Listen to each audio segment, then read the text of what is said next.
안녕하세요. 5월 7일 오전 10시 15분입니다. 오늘은 23년 전인 2001년 3월 말에 쓴 짧은 글 한 편을 찾아서 다시 생각을 이어가 볼까 합니다.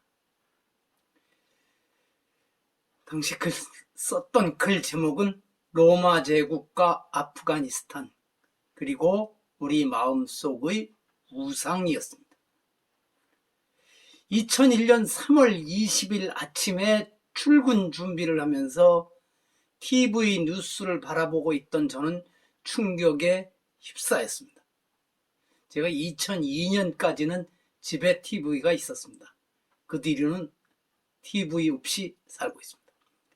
그 화면을 대한 사람들은 개인적인 자기 신앙을 떠나 거의 저와 같은 혼란에 빠졌을 것이라고 생각했습니다. 이슬람 원리주의란 것이 도대체 무엇이기에 이럴 수 있는가? 정치적 목적을 위해 종교는 저렇게 이용, 희생되는 것일까? 우리 불자들은 부처님이 포탄에 사라지는 광경을 단지 안타깝게 지켜볼 수밖에 없는가? 우리 인간의 본성이 악하다고 하는 이른바 성악설이 맞는 게 아닌가? 등등 여러 가지 생각이 머리에서 오고 갔습니다. 다른 분들도 마찬가지였을 것입니다. 물론 이미 오래전부터 탈레반 정권이 바미안 석불에 대한 파괴를 공식으로 선언해왔고 세계 각국과 국제기구, 심지어는 소련의 침공에 저항하여 게릴라전을 펼치는 아프가니스탄을 가장 많이 지원하였던 이웃의 이슬람 국가 파키스탄에서까지 나서서 자제를 촉구했지만 결국 1500년 동안 중생을 묵묵히 지켜보셨던 그 부처님을 탱크와 로켓 폭까지 동원하여 완전히 파괴하고 말았습니다. 외국 기자들의 취재를 차단하겠다고 하던 것과 달리 파괴 장면을 생생한 화면으로 방영하게 한 것을 보면 그들 원리주의자들 나름대로 정치적 계산과 목적이 있었던 듯 합니다. 시간이 흐르고 마음을 차분히 가라앉힌 저는 다시 생각해 보았습니다. 이런 만행에 가까운 행동은 이슬람 원리주의자들만 저지르는가? 그러면서 우리 인류가 긴 역사 동안 종교와 신념이라는 호흡을 쓰고 있는 잘못된 믿음으로 저질렀던 똑같은 죄악의 역사를 살펴보았습니다. 많죠? 저는 시오노 나나미라고 하는 작가가 쓰고 있던 그 당시에 로마의 이야기 전체를 사서 읽었습니다. 작은 언덕에서 시작한 로마가 대제국을 건설해 나가는 과정은 타인과 그들의 생각을 자기들 속으로 받아들이는 열린 자세에 있었습니다.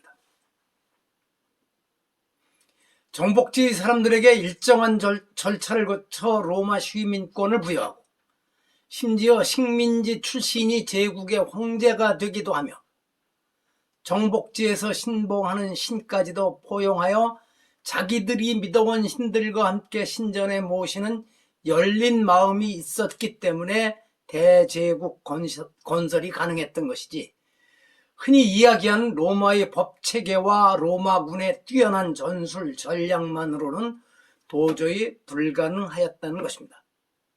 아마 로마의 법체계나 로마군의 전술 전략 문제는 차차 제국이 커져가면서 제국을 유지하기 위하여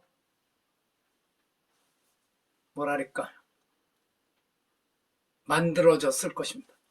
그러나 기독교 공인 이후 이와 같은 로마 제국의 큰 흐름에 중대한 변화가 옵니다. 과거 기독교 이전 시대의 신전과 신상들은 우상으로 몰아붙여 파괴하기 시작했고, 오늘날 남아있는 기독교 공인 이전 로마 시대의 유적 유물들은 극히 일부분에 지나지 않는다는 것입니다. 이런 광신적인 흐름과 함께 제국은 쇠퇴의 길로 접어들어가게 됩니다. 로마 시대뿐만 아니라 2000년 기독교 역사상 세계 곳곳에서 성스럽게 자행한 그들의 우상 파괴라는 잘못된 믿음에 근거한 만행은 이루 헤아릴 수조차 없고, 최근 우리나라에서 벌어지고 있는 회불행위나 단군상의 목을 자르는 일과 같은 일들도 이 같은 기나긴 역사적 연원을 갖는 것입니다. 우리나라의 조선시대에도 광신적인 이슬람이나 기독교와 똑같은 일은 숱하게 벌어졌습니다. 잘 알려진 성리학자 한 분도 내가 어느 절에 가서 방뇨방분을 했다, 말하자면 오줌을 싸고, 이 말을 이렇게 해도 됩니다, 똥을 쌌다고 한껏 큰 소리를 친 기록이 남아있고, 절을 무너뜨리고 그 자리에 서원을 짓거나 양반들의 묘지를 쓰는 일은 그야말로 비일비재하였습니다.